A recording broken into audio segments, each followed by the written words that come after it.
Busquei ao Senhor e ele não me ouviu.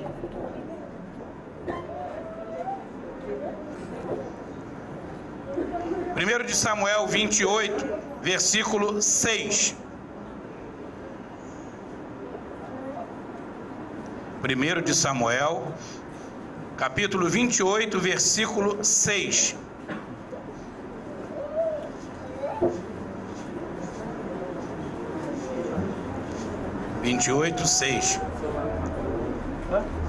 Samuel fica depois do livro de Juízes.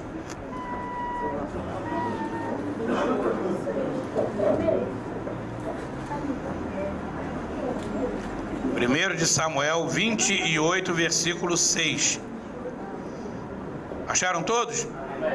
Diz assim a palavra de Deus: pelo que consultou Saul ao Senhor, porém o Senhor não lhe respondeu, nem por sonhos, nem por Urim, nem por profetas. Os irmãos podem se sentar.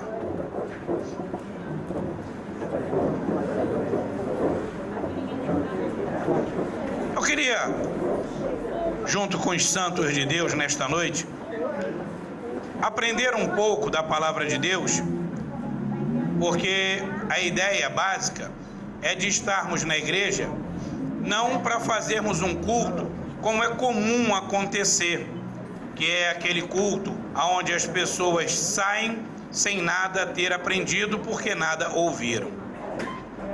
Nós vamos virar o ano agora, vamos chegar no ano de 2013, e a nossa vida, é certo, ela vai precisar de mudanças.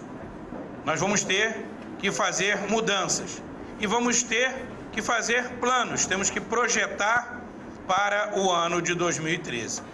A Bíblia ensina que Deus é Deus de provisão, é o Javé Jirê, mas o homem faz a previsão. Então você precisa começar a fazer as suas previsões para o ano de 2013, vendo o que você precisa modificar na sua vida, o que você precisa alterar para que você possa então conseguir ser bem sucedido. Nós acabamos de ler um texto em que havia um rei, um texto muito conhecido, que por não ter feito exatamente como Deus gostaria que fizesse, ele não mais foi atendido pelo Senhor. E ele mesmo declara: o Senhor não respondeu a ele, nem por sonhos, nem por Urim, e nem os profetas falaram com ele. E o que ocorre? Ocorre que Saul, ele não tinha sido escolhido por Deus para ser rei sobre Israel. O povo o escolheu por sua beleza, por sua estatura, e Saul foi então reinar em Israel. Deus poderia ter aprovado o ministério de Saul, o reinado de Saul, mas não o fez por conta das falhas que Saul cometia. 1 de Samuel, capítulo 13, versículo 13, a palavra de Deus diz assim, o profeta Samuel falando com ele: procedeste neciamente, não guardaste o mandamento que o Senhor teu Deus te ordenou. O Senhor teria confirmado o teu reino sobre Israel para sempre.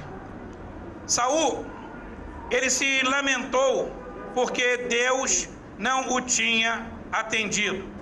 Deus não mais se dirigia a ele através dos sonhos, não falava com ele através do Urim e o Tumim, as luzes e a revelação, e ele, por sua vez, também não mais utilizou os profetas para falar com ele. E por que isso se deu? Se deu porque Saul agia de forma insensata. Saul não era um homem equilibrado, era um homem impetuoso, era alguém rancoroso, era alguém que possuía muitas mágoas no seu coração, e uma das mágoas que ele tinha era contra o seu próprio genro Davi. E ele tentava a todo custo matar Davi, e Deus não aprovou o seu ministério, não aprovou o seu reinado, não tão somente porque ele quisesse matar Davi, mas por tantos e tantos atos que ele praticou, que seria por Deus considerado como iníquo. Nós vemos muitas vezes as pessoas orarem, e é comum você chegar e mandar uma pessoa buscar ao Senhor, ora a Deus, peça a Deus, e você observar que por mais que aquela pessoa ore, por mais que aquela pessoa busque, por mais que aquela pessoa jejue, você não vê resultados na vida desta pessoa.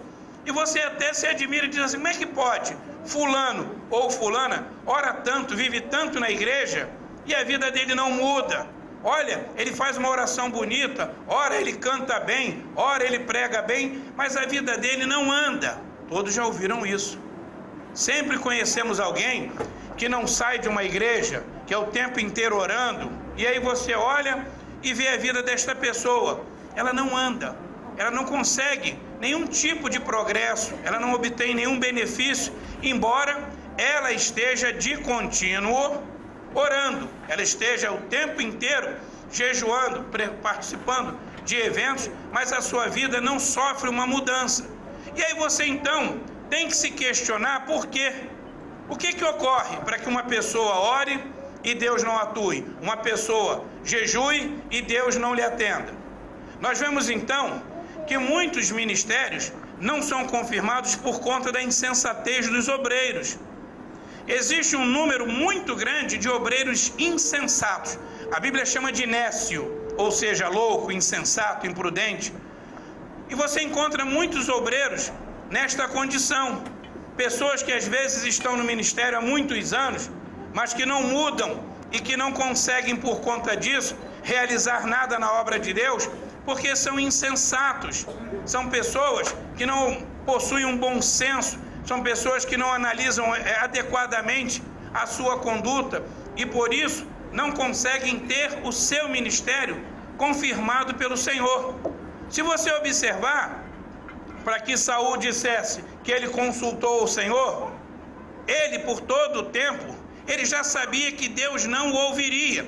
Você está observando a leitura no capítulo 28, mas desde o capítulo 13, a Bíblia mostra que Samuel, o profeta, foi até ele e falou com ele que Deus não era mais com ele, que Deus não tinha aprovado mais o seu ministério. E por que isto? Por conta das atitudes de Saul. Saul não era equilibrado, Saul não possuía bom senso, Saul era um cara rancoroso. E ele então não podia de forma alguma obter uma resposta positiva para os seus propósitos e planos, porque Deus não mais era com ele. E nós criamos dentro da igreja, e quando eu digo nós, somos nós os obreiros, porque nós somos o quê? Além de pregadores, somos formadores de opiniões. E nós fazemos então com que as pessoas pensem mais ou menos como nós pensamos. E nós, os pastores, os presbíteros, os diáconos, nós criamos uma ideia de que Deus, a todo tempo, Ele está atento à sua oração, simplesmente porque Ele é bom. As pessoas pegam e leem 2 Crônicas 7,14. E se o quê? O povo que se chama pelo meu nome, se humilhar e orar. Tá, mas olha como diz isso, o povo que se chama pelo meu nome. Não adianta ser só chamado como povo de Deus, mas não se humilhar e não orar. Você precisa mudar. O simples fato de dizer que é crente não garante você nenhum tipo de bênção. O fato de você ter um cartão de membro, carregar uma Bíblia, isto não é referencial para você chegar em algum lugar e dizer assim: olha, eu sou uma bênção ou sou abençoado por Deus. Porque o que ocorre é que as pessoas, assim como eu, conseguem então somente ver o quê? O externo, o exterior, o por fora. Mas Deus não. Deus, Ele é o único que sonda você no mais profundo do teu íntimo. E Deus conhece a sua essência. E assim sendo, não adianta nós tentarmos pedir alguma coisa ao Senhor e sermos atendidos, quando também não retribuímos. A obra de Deus é uma coisa recíproca. A reciprocidade, ela tem que acompanhar o crente. O crente, ele tem que ser como as pessoas costumam brincar: manda a glória para cima que Deus manda a glória para baixo. A ideia é mais ou menos essa. Não o glória a Deus simplesmente, mas o engrandecer, o enaltecer o nome de Deus com as nossas atitudes, com os nossos pensamentos. A nossa conduta muito vale. E aí então nós vemos que Saul, ele reclamou que não mais conseguia ouvir a voz de Deus. Deus fechou a boca em relação a ele e o entregou à própria sorte, simplesmente porque Deus avisou. Se você tivesse andado corretamente, Deus teria confirmado o seu reino, o seu ministério. Mas por que Deus não confirmou? Porque ele foi insensato. Insensatez essa que levou Davi a não realizar um de seus maiores sonhos, quiçá o maior dos seus sonhos, que era de edificar o templo. Davi coloca no seu coração, e mesmo tendo o aval de Natã, o profeta, que diz para ele para fazer segundo o coração dele, Deus disse: você não vai me edificar um templo, você tem suas mãos sujas de sangue. Então não adianta nós pensarmos que só pelo fato de estarmos na igreja, de sermos crentes, de comermos ceia, que isso vai fazer de nós um abençoado, porque não é esta a realidade. A realidade é que Deus tem sempre compromisso com quem é compromissado com Ele. Não adianta de forma alguma você querer ser abençoado por Deus, ser beneficiado por Deus, quando você não é um cooperador do Senhor. E não é cooperar, meu irmão, no sentido de dar dinheiro. Eu não estou falando em dinheiro, estou falando cooperação espiritual, cooperação na obra de Deus, emprestar as suas mãos ao Senhor. Mas o que fez ele? Não obteve êxito. Desde o capítulo 13, ele já pega e sabe qual o proceder de Deus em relação a ele. Não adiantaria nada ele orar, não adiantaria ele fazer nada, porque Deus já não tinha mais confirmado o seu reino. O ministério de Saul encerra ali. Era só uma questão de tempo, era só o mero exaurimento da sua derrota, porque desde ali ele já está derrotado. E aí então nós vemos que ele não conseguiu realizar o que ele imaginava. Por quê? Porque Deus não era com ele. E se Deus não for conosco, nós não vamos conseguir fazer nada. A nossa vida está entregue na mão do Senhor. Nós somos dependentes da graça e das virtudes de Deus, mas nós precisamos ser o quê? Homens e mulheres comprometidos com Deus, compromissados com a obra. Nós não podemos simplesmente ser crentes nominais. Você é o quê? Eu sou evangélico, eu sou crente. Muito que bem. Você é evangélico, você é crente? É. Mas as suas atitudes depõem contra você. O seu linguajar depõe contra você. A sua conduta, ela vai sempre depor contra você se você não tiver uma conduta adequada. Saul não tinha essa conduta. Saul era uma pessoa que não tinha uma conduta adequada diante de Deus. E nós às vezes pensamos, porque nós esquecemos de cumprir uma determinação do apóstolo Paulo. O apóstolo Paulo determina o seguinte: examine-se, pois, o homem a si mesmo. É você que tem a obrigação, o dever de se examinar. Não espere que o pastor, ou o irmão, ou irmã, ou quem quer que seja, venha analisar a sua vida e examinar você para dizer se você está apto ou não. A decisão é sua. É você quem sabe como você está diante de Deus. É você que sabe como está a sua vida.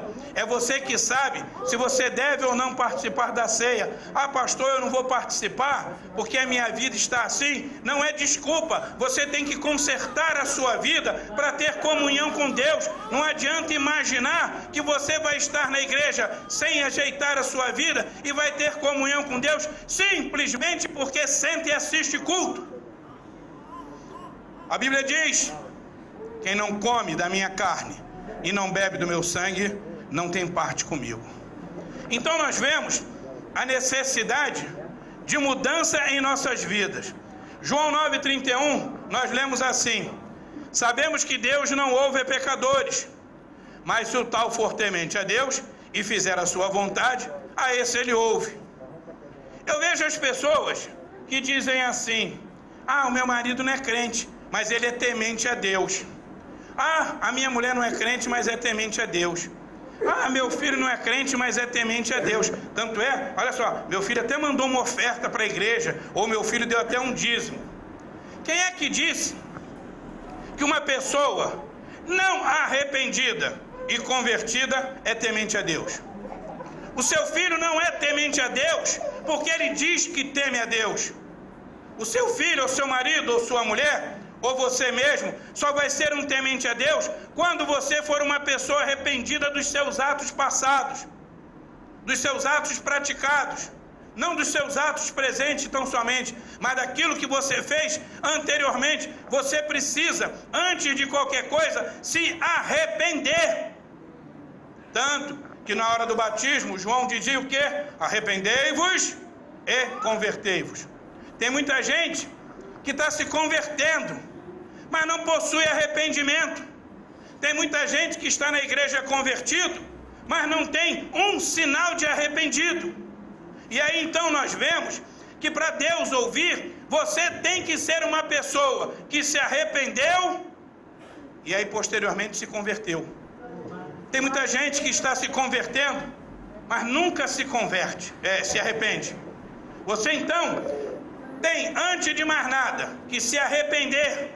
Senhor, eu renuncio à vida irregular que eu levava e me arrependo dos meus atos. Hoje eu sou uma pessoa transformada, modificada, uma pessoa que não mais tem prazer no mundo, não tem mais satisfação na carne. Hoje o meu prazer é estar diante do Senhor e do seu povo. Posteriormente você se converte. Aí, depois de arrependido, você muda sua roupa, você muda seu cabelo, você muda seu brinco, você muda o que você achar que deve mudar. Mas muita gente vem para a igreja e pergunta assim, como é que é essa igreja? E alguém diz logo, aqui não usa brinco, ele tira o brinco. Aqui não usa batom, ele não usa batom. Mas ninguém chega para ele e diz assim, essa igreja, a pessoa vem como está, desde que seja arrependido. Em geral, as pessoas só têm preocupação em resolver a vida no exterior, porque isto é fácil de todos verem. O cara carrega a Bíblia e todo mundo diz, fulano está aí na igreja, porque vê ele com Bíblia. Mas ninguém pode dizer, fulano tem Deus, porque não vê seu coração. Então, a Bíblia mostra assim, porque eu vejo as pessoas todo o tempo, meu filho é uma pessoa temente, meu marido é temente, minha mulher é temente, ele está na igreja? Não, ele não está na igreja, ele é arrependido? Não, ele não é arrependido, ele está convertido, não. Então ele não é temente. Aprenda isso, irmão. João 9,31. Sabemos que Deus não ouve a pecadores. Vocês que estão aqui, todos vocês e eu, somos pecadores. Só que somos pecadores arrependidos. Amém? Amém. Arrependidos e redimidos por Deus. Então, ele diz assim, mas se o tal for temente a Deus e fizer a vontade, isso está na Bíblia. Como é que uma pessoa pode ser temente se não fizer a vontade de Deus? Diz para mim. Como é que Deus pode ouvir? Como é que você pode ser atendido se você tão somente está na igreja como um defunto na missa de corpo presente? Só tem um corpo, uma carcaça, muitas vezes mal cheirosa. E mal cheirosa não é pelo mau cheiro de um perfume antigo, um desodorante, não. Mal cheiroso porque o pecado está inalando um mau cheiro muito grande. Mas a pessoa não muda. E ela reclama, não é possível, eu tenho orado, eu tenho pedido, eu tenho clamado, eu tenho jejuado, eu tenho ido a monte, eu tenho feito, eu tenho acontecido. Parece que Deus está com o ouvido entupido em relação a mim. Mas Deus responde e diz assim, meu ouvido não está entupido nem agravado. Só que eu não tenho compromisso com você. Você não tem parte comigo. Você não vai ver a alva. Você não é contado como estás.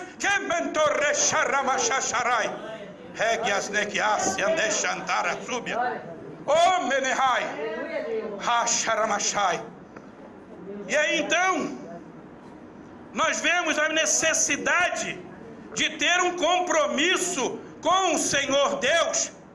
Nós não somos e nem queremos ser mais santos que ninguém, mas nós precisamos ser pessoas ouvidas por Deus. O cara estava sentado no caminho, passa Jesus, ele é cego, que é isso aí? Jesus está passando, o quê? Jesus está passando? É minha chance. Jesus Nazareno, Filho do Deus Altíssimo. Jesus está para cá, ele está lá. Jesus Nazareno, Filho do Deus Altíssimo. E Jesus está vindo, cai, ele nem sabe a direção, ele está ouvindo o burburinho. E de repente, chega um, dá um chute nele, um cascudo, empurra, opa, cala a boca, opa, uma mola. Além de cego, é chato. E aí ele, Jesus Nazareno, Filho do Deus Altíssimo. Por que Jesus ouviu? Porque antes do som, do clamor daquele homem chegar aos ouvidos de Jesus, o seu coração já estava diante de Deus. Ninguém consegue nada sem que antes apresente o seu coração ao Senhor. Menterebasi andarachai. Racios que manteque a súbia. Ramachandere raci anderegobi andachai. Não adianta. Deus não ouve a quem não tem temor. Não adianta fazer nenhum tipo de oração, não adianta jejuar, morra de inanição, porque Deus não vai te ouvir se você não fizer a vontade de Deus, não tiver compromisso com Deus e não andar nos caminhos segundo Deus determina. Não adianta. Não adianta, irmão. É dar soco em ponta de faca, é malhar ferro frio. A nossa vida precisa ter um diferencial em relação às demais vidas. Você não pode de forma alguma achar que se você não for uma pessoa temente, que faça a vontade de Deus, que você vai ser ouvido, atendido, porque não vai. Precisa se terminar essa infantilidade na igreja, de que todo mundo acha que a todo tempo Deus está ali como se fosse um moleque à disposição dele. E Deus não é serviçal de ninguém, Ele é Senhor. E como Senhor, Ele exige respeito. Como Senhor, Ele exige obediência. Como Senhor, Ele exige fidelidade. E como é que a gente vai conseguir? A gente não consegue mudar. Lucas 2, 48, 49. Diz assim o texto: quando o viram, ficaram maravilhados, e disse-lhe a sua mãe Maria: filho, por que procedeste assim conosco? Eis que teu pai e eu, ansiosos, te procurávamos. E respondeu Jesus para ele: por que me procuráveis? Não sabias que eu devia estar na casa de meu pai? Houve uma festa em Jerusalém, a festa da Páscoa. E Jesus foi, porque Jesus, como homem, estava sujeito a tudo, e foi com seu pai e sua mãe. E a festa aconteceu, e quando terminou a festa, 3 dias depois, cadê Jesus? Você viu Jesus? Alguém viu Jesus aí? Você viu Jesus? Você aí de trás, você viu Jesus? Moço, você que está ali, vocês viram Jesus? Cadê Jesus? Onde está Jesus? E começou a angústia da procura de Jesus. Cadê Jesus? Aonde ele está? Para onde ele foi? E aí, depois de muito procurar, 3 dias, sei lá como, foram no templo e o encontraram ensinando aos doutores da lei. E Maria vem e chama a atenção dele: rapaz, por que você procedeu assim? Eu e teu pai te procurávamos ansiosos. E ele responde: você está me procurando? Peraí, vocês estão me procurando? Até quando, irmãos, nós vamos estar diante de Jesus o procurando nos locais onde ele não está? Até quando nós vamos clamar a Jesus em locais que sequer Jesus conhece? Nós achamos e pensamos que vamos ser ouvidos se nós sequer conhecemos e sabemos aonde está aquele que é o Senhor e abençoador de nossas vidas. Como é que eu posso conseguir uma bênção se eu procuro Jesus na televisão, nos eventos, nos shows, em cultos sem ordem? Como é que eu posso achar? Como é que eu posso ser ouvido? Eu sequer sei aonde ele está. Como é que uma pessoa, eu pergunto a você, consegue ficar 3 dias afastado de Jesus sem saber onde ele se encontra? Como pode alguém crente perder o rumo, a direção e não saber onde está o Senhor da sua vida? Como? Onde? Como é que pode ser isso? Rapaz, o que você está fazendo aqui? Nós estamos preocupados contigo. Jesus devia ter dito: vocês não tinham que estar preocupados comigo, vocês tinham que estar preocupados era com vocês, porque eu sei qual é o meu papel, minha função e aonde eu devia estar. e vocês sequer sabem onde me encontram. Quer coisa pior? Perder o caminho, perder a direção, perder Jesus de vista. 3 dias, imagino a angústia. Ah, pastor, mas aí estamos falando da preocupação, do nervosismo, da angústia de um pai e de uma mãe procurando um filho. Exatamente, é isso que o texto mostra. Mas eu quero trazer para vocês a realidade da angústia e do sofrimento de um crente que solta das mãos do seu Senhor. O que passa a ele? Se para eles que era um filho, fisicamente falando, o que dirá vocês de um pai espiritual? De um líder, de um Senhor, de um abençoador, de um salvador, de um protetor, de um provedor, de alguém que é tudo na nossa vida. E aí o que me diz que você ficar, irmão, imagine você hoje, pense você em ficar 3 dias sem Deus. O que vai ser da sua vida? Todo aquele mal que um dia tomava conta de nós, ele volta, porque ele te encontra sem proteção, ele te encontra abandonado. E aí ele vem e toma posse de novo e faz aquilo que ele acha conveniente. Muitos estão sem ver o poder de Deus por sua desobediência, por procurar Deus onde ele não está. Vocês já viram? É comum. A pessoa tem prazer em ver cultos frios. Vocês já viram o que é um culto frio? Alguém sabe o que é um culto frio? É culto sem televisão, é um culto de televisão sem vida. Mas pastor, mas o povo lá está dando glória a Deus, aleluia. Pois é, eles estão lá. E você na sua casa está dando glória a Deus e aleluia por uma situação que você está vendo de reprise. Mas você tinha que mudar o pensamento. Às vezes nós estamos buscando no lugar errado.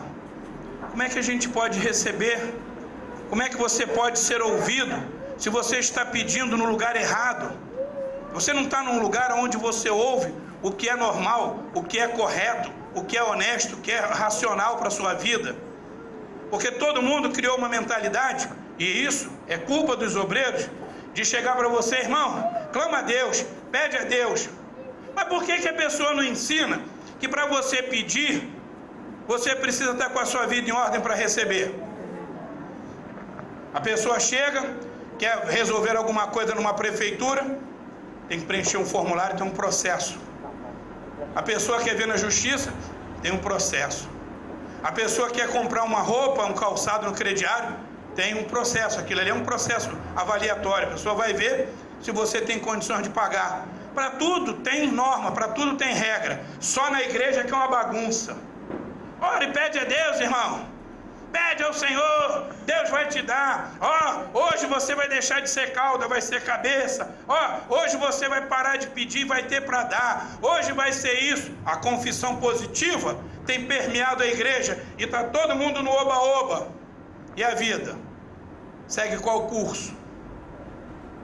Aqui não é lugar de você fazer as coisas porque viu os outros fazerem. É muito legal na televisão. Você liga a televisão, tem um pregador com uma novidade. Falei agora aqui, nós vamos criar um envelope gigante. Envelope do dízimo desse tamanho. Por quê?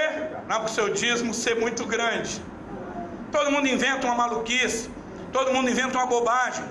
Mas por que o pregador da televisão, ele não diz para você que para você obter as vitórias, ser abençoado por Deus, você precisa ter a sua vida nos caminhos do Senhor? Mas não querem assim. 1 de Samuel 28:7.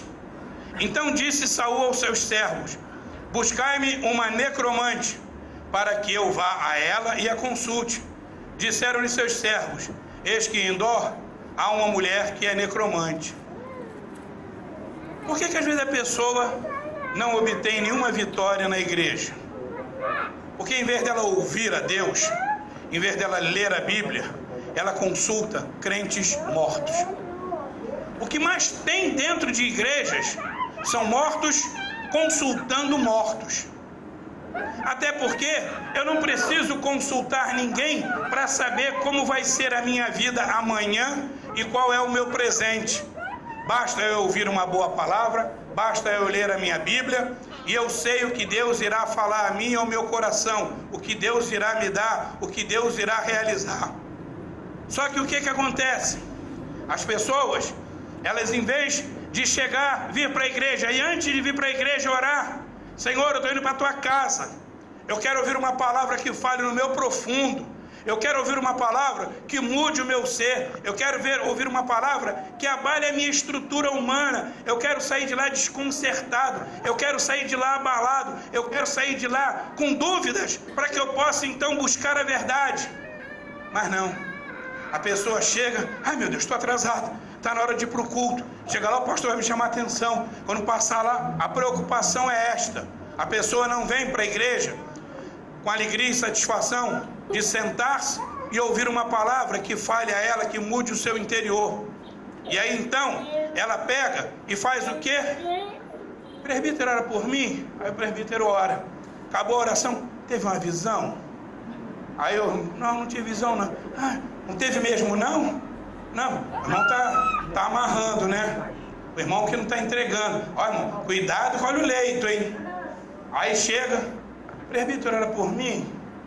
Acabou a oração, não teve visão, Deus não mostrou nada. Aí vai no outro, pergunta e vai, irmã, ora por mim, irmã, ora por mim. Até que chega uma hora, tem um lá despreparado, que simplesmente vai chegar e vai entregar alguma coisa. E o que é pior, a pessoa antes vai chegar, pedir irmão fulano para orar. E aí, perguntei se Deus tinha mostrado alguma coisa. Eu tenho certeza, porque quando eu saí de casa, eu falei com Deus assim, assim, assim. Aí o irmão, na hora que eu estava orando pela fulana, pelo fulano, pelo irmão, Deus me mostrou isso. Aí é bem que eu sabia. O presbítero Sandro é assim mesmo, ele não entrega o que Deus dá. Vai ficando inchado por causa disso. Mas é assim que eles vivem, sabe por quê? Porque é um morto necessitando de ouvir algo de um morto. A Bíblia ensina que a palavra de Deus é a única, fiel e verdadeira profecia. Tanto que a palavra de Deus diz o quê? Onde não há profecia, o povo se corrompe. Aí você pensa que a profecia é aquela, eis meu servo que eu te digo assim. Não, é esta profecia, a leitura da palavra. A Bíblia então mostra que a palavra de Deus, quando ela não surte mais efeito, os insensatos saem para consultar os mortos. Mas como podem ouvir Deus falar, se sendo Deus vivo, Deus de vivos, não vai usar mortos para falar com ninguém? E por que as pessoas não se atinam em relação a isso? Eu canso de ver, estou nos ônibus, estou no fórum, estou em qualquer lugar, eu escuto pessoas, que você vai chegar e vai dizer assim, o irmão tem pouca instrução, o irmão... Não, pessoas com instrução, pessoas com conhecimento, que chegam simplesmente e falam mesmo, eu estou indo num trabalho tal, assim, porque lá Deus fala. Essa semana eu conversava com uma pessoa e ela disse para mim, eu tenho ido, a mulher mora lá no centro da cidade, aí vem aqui no culto em Madureira para escutar profecia. Pergunto eu, como está a vida? Uma bagunça, sabe por quê? A Bíblia ensina que não pode os mortos intervir na vida dos vivos. Então, esta pessoa, ela faz o quê? Ela tem a preocupação de ouvir de mortos em relação à sua vida. Ela não procura o Deus vivo para falar a ela. E aí você chega e diz assim, como é que a pessoa busca o Senhor e não o ouve? Quando busca mortos. Vocês já viram? Pessoas que não fazem, sempre falo isso, irmãos, pessoas que não fazem nada sem antes consultar, entre aspas, um profeta. Pessoas que tudo que vão fazer tem que dar satisfação a algum homem, alguma mulher, algum profeta, para que ele diga se deve ou se não deve fazer. Devo viajar? O que você acha? Aí a pessoa, se fosse você não viajava não. Mas por quê? Deus está falando comigo para não viajar. Aí a pessoa, então não vou viajar. No outro dia, irmão, ora por mim. Aí, olha só, eu tenho que fazer isso. Dá para... Olha, vai nessa tua força, o bicho se lasca lá na frente. Mas é assim que funciona. A pessoa vive de experiências dos outros. Ele não desenvolve na sua vida uma capacidade cognitiva, não, capacidade de conhecimento. O que ele faz? Ele simplesmente é um teleguiado. Ele é teleguiado. Tudo que os outros mandam ele fazer, ele faz. E faz por quê? Porque ele não conhece a verdade, ele não sabe o caminho, ele não sabe como tem que agir. E aí sofre por conta disso. Saul disse aí, em outras palavras, onde é que tem aí alguém para eu consultar? Ele diz assim, é igual você quando vê as pessoas que chegam e dizem assim, irmão fulano, sabe onde tem alguém que Deus usa? Ah, não tem isso, né? Sabe onde tem alguém que Deus usa? Aí eu estou precisando ouvir uma palavra. Ué, você está precisando ouvir a palavra? Vai ler a Bíblia, vai para o culto.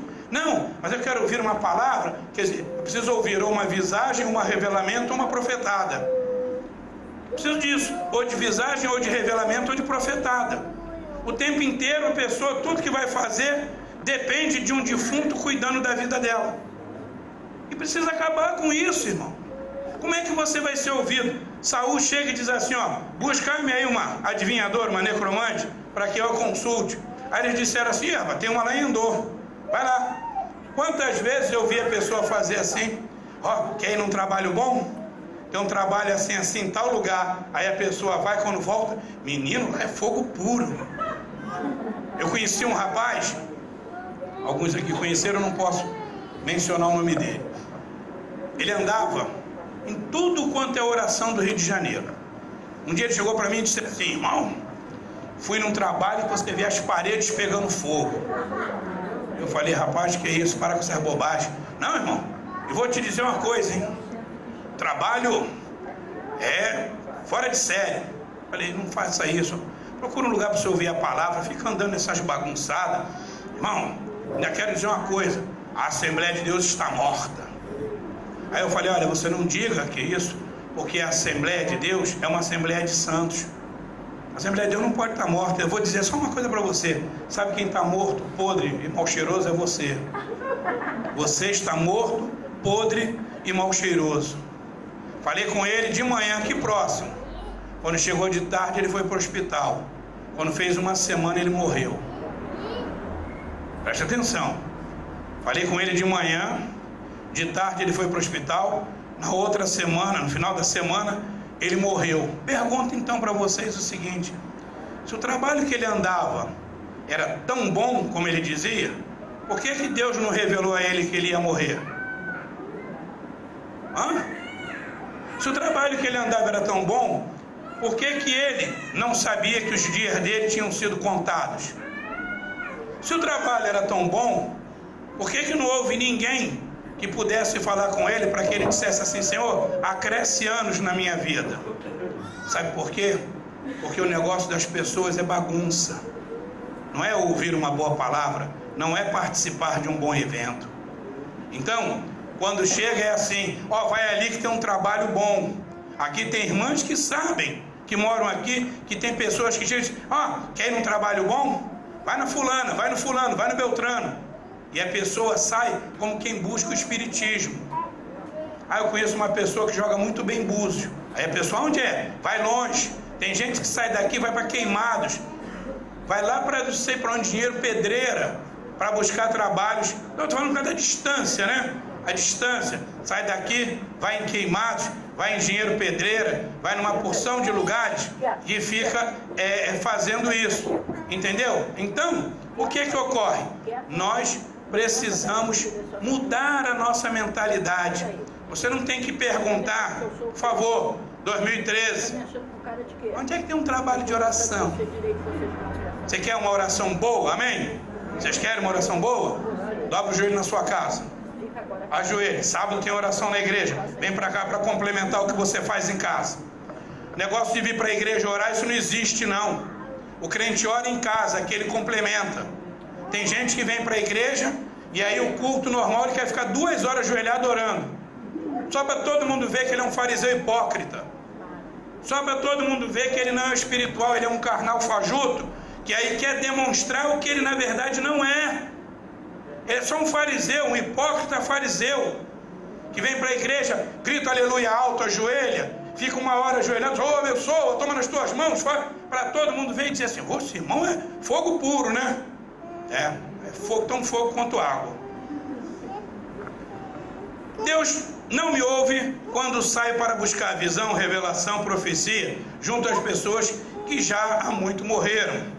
Isaías 8,19, a palavra diz assim: quando vos disserem, consultai os que têm espíritos familiares, e os feiticeiros que chilreiam e murmuram, respondei: acaso não consultará um povo a seu Deus? Acaso a favor dos vivos consultará os seus mortos? Consultará os mortos? Vocês sabem o que é chilreiam? Chilrear é falar entre os dentes. Chilrear é falar entre os dentes. Quem foi espírita sabe. A pessoa não fala, fala entre os dentes. Isso é chilrear. Isso é o chilrear. E aí diz, olha como eles chilreiam e murmuram. Tem gente que só procura murmurador. Chega lá, e aí, irmão, faz uma oração por mim? Como é que está a sua igreja? Ah, tá mais ou menos, né? O pastor lá é assim, o diácono é dessa maneira, o missionário é assim, a diaconisa é tal. Ah, é a tua igreja? Só Jesus, né? Há poder no nome de Jesus. Mas deixa estar, Deus vai fazer uma obra naquele lugar. Às vezes vai mesmo, tira esse muquirano e manda para outro canto. Porque quem não presta é ele. Quando você vê, aprenda isso. Quando você vê uma pessoa falar muito mal do pastor da igreja onde ele está, ele na verdade ele é um tropeço maldito. Ele é que é o tropeço. Quando ele sai, ele diz assim, ó, Deus vai fazer uma obra na igreja. Primeira pessoa que Deus tira é ele.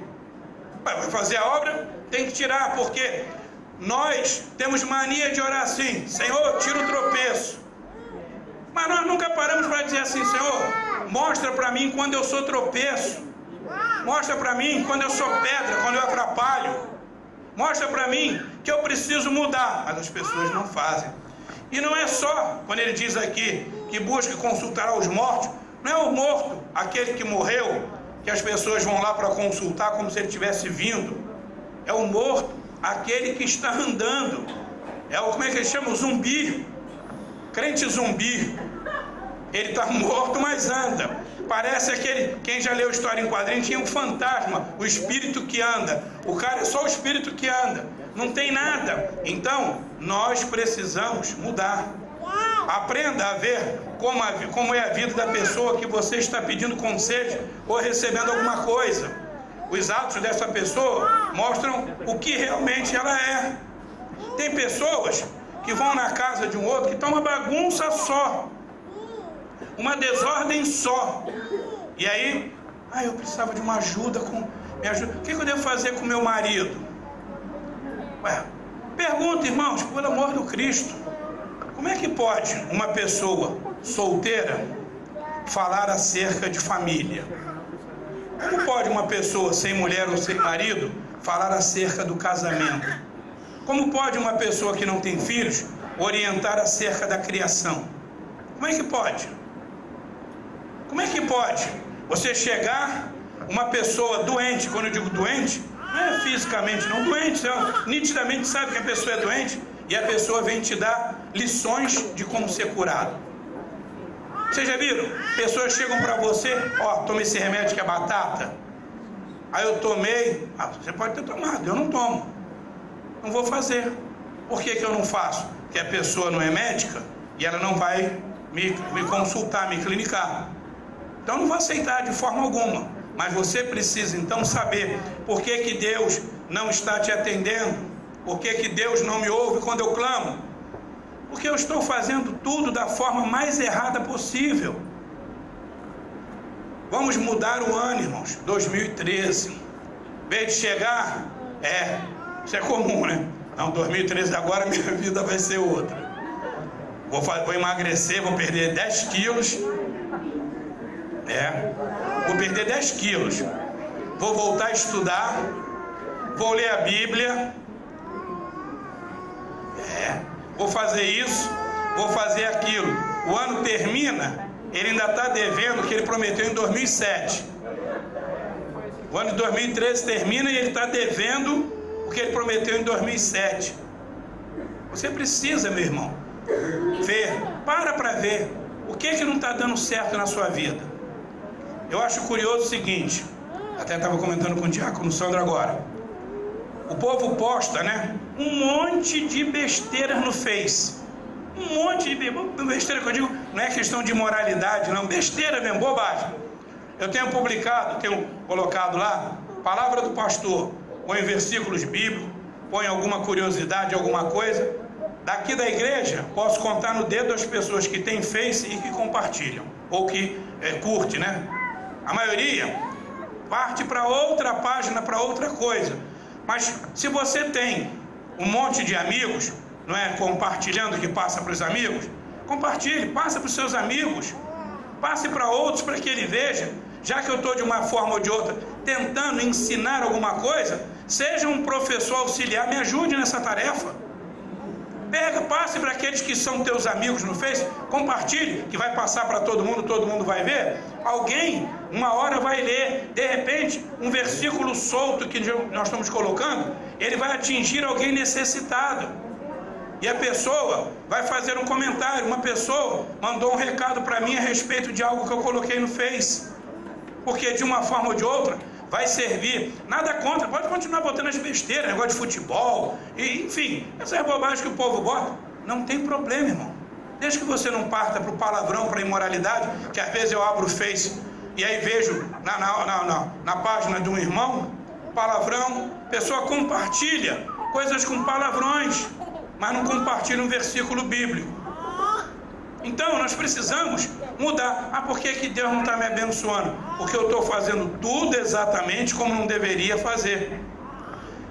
1 Coríntios 15:33, para a gente encerrar, diz assim: não vos enganeis, as más companhias corrompem os bons costumes. 1 Coríntios 15:33. Por que Deus não nos ouve muitas vezes? Porque as más companhias que nós escolhemos, elas estão interferindo, elas estão influenciando a nossa conduta. A Marta disse que, por questões de trabalho, ela precisa muitas vezes sair, jantar, almoçar, ir num evento, chega lá, tem bebida, e as pessoas, como uma cerveja, uma bebida, não, obrigado, eu não bebo. Eu, quando vou para eventos na ordem, então chega lá, estão os advogados, alguns irmãos aqui já foram comigo, presbítero Adilson já foi, pastor Wagner já foi, Nivaldo já foi, e chegam lá, tem cerveja, tem uísque. Antes me ofereciam, hoje ninguém mais me oferece. E aí quando chega na hora, o pessoal lá, pastor, quer uma Coca-Cola? Quero. Não tem nada demais em eu ir a um evento. Jesus é o homem mais festeiro que vocês conhecem, gente. Não tem ninguém que ame mais a alegria e as festas do que o Senhor. Não tem no universo. Nós temos um Deus que é um Deus de festa, um Deus de alegria. Jesus ia em todas as festas. Maria e José se perderam dele aonde? Na festa da Páscoa. Ele foi para o casamento, fez vinho, fez uma série de coisas. Não há nenhum inconveniente em você participar socialmente de alguma coisa. Você só tem que saber selecionar e escolher. Você tem o poder da escolha. Deus dotou você da capacidade de escolher. Agora você precisa ser imperativo na sua escolha. Eu escolhi não beber e não bebe. Eu escolhi não fumar e não fuma. Eu escolhi não dizer palavrão e não diz. Eu escolhi ser honesto e ser honesto. São escolhas. Só que o que ocorre? Como é que Deus vai atender alguém? Como é que Deus vai abençoar alguém? Como é que Deus vai ouvir uma pessoa que não honra a própria palavra? Deus disse assim: não tendo ninguém maior do que eu para que eu jurasse, eu jurei por mim mesmo. Mas você pode jurar por Deus. Não, jurar por Deus é pecado. Minha mãe me dava uns cascudos quando ela chegava. Tu foi lá na rua? Aí eu fui. Foi mesmo? Fui. Juro por Deus. Aí tomava um cascudo. Não, jura por Deus não, que é pecado. Aí eu disse, então tá, jura a senhora mortinha, atropelada debaixo do trem, com 70 facadas e um cachorro comendo seu cérebro. Aí ela batia mais porque eu falava assim. Então, veja bem, você pode jurar pelo Senhor: Senhor, eu faço um juramento agora. Eu não vou mais fazer isto. Eu não vou mais andar assim. Eu não vou mais agir desta maneira. Só que você tem que cumprir. Porque você jurou pelo Senhor. O que aconteceu com Raabe? Josué manda os espias, chegam lá. Quando Moisés manda os espias, quando chega lá, Raabe esconde eles e diz o quê? olha, eu quero que vocês jurem pelo Deus de vocês, que vocês vão me poupar e a minha família pelo bem que eu promovi. E eles disseram o quê? Que as nossas vidas paguem a sua, se nós não fizermos isso. E o que aconteceu? Quando chegou, o mais impressionante, mas vocês leem as coisas e deixam passar. Quando o muro cai, cai tudo, menos a casa de Raabe. Pergunta então para os irmãos, como é que Deus dá uma ordem? Muro, caia, e só fica o muro onde tinha a casa de Raabe. Só fica o pedaço. É como se vocês imaginassem, sei lá, alguma coisa desmoronando, e só o milagre só ficou, realmente um milagre. Só ficou o muro onde era o pedaço da casa. E eles disseram assim, ó, bota a cordinha vermelha lá. Se a cordinha vermelha não tiver, não vamos poder fazer nada. Porque a cordinha vermelha ali simbolizava o sangue de Jesus. E aí, ó, bota a cordinha vermelha. Tá? Muito que bem. Daqui a pouco o muro cai. Raabe sobrevive com a família dela. Por quê? Porque Raabe tinha um coração e ela era uma meretriz. Mas qual era o coração? E o que eu disse para os irmãos no início? Você não é abençoado hoje pelo que você está fazendo agora. Você já é abençoado por aquilo que você tem feito. Por isso Josué capítulo 3 versículo 5 diz, santifica-te hoje, porque amanhã o Senhor fará maravilha no meio de vós. A sua vida de santificação tem que começar agora. Não espere Deus te abençoar amanhã, se hoje a sua vida é uma vida desregrada. Como é que você quer ser atendido, ouvido e abençoado por Deus hoje, se ontem a sua vida foi um caos, se anteontem a tua vida foi uma miséria, se 3 anteontem a tua vida foi uma desgraça? Você precisa andar em retidão. O Senhor diz, o caminho é esse, andai por ele. Ande por esse caminho. Aprenda e guarde que a sua vida vai mudar e mudar muito na medida em que você guardar os ensinamentos do Senhor. 2013, eu profetizo e quero que em 2013, quando chegar na metade do ano, a gente fique pasmado de ver as maravilhas de Deus na vida dos irmãos. Os irmãos chegarem e vão dizer assim, pastor, o que eu aprendi de Deus eu estou colocando em prática. Olha, já troquei isso na minha casa, já mudei aquilo, já construí aqui, já fiz ali, já arrumei esse emprego ali, já ganhei esse dinheiro aqui, já entrei nessa escola aqui. A minha vida deu uma guinada de 180. Por favor, não dê guinadas na vida de 360 graus. Porque sair de 360 graus é sair do zero para o zero. É 180, o anverso. Ó, tá aqui, ó, 160 graus. Aqui é 380, não. Seria 360 se viesse de novo para cá. 180 para a sua vida mudar e mudar muito. Aproveite, comece desde já a planejar 2013. Já se organize esperando as coisas que você espera do Senhor. Mas antes de você escolher, antes de você determinar, antes de você pedir, apresente a sua vida ao Senhor e diga, Senhor, eis-me aqui, faça na minha vida o que for necessário, porque em 2013 eu vou querer ver o resultado da vida de santidade que eu vou ter contigo. Deus te abençoe em nome de Jesus.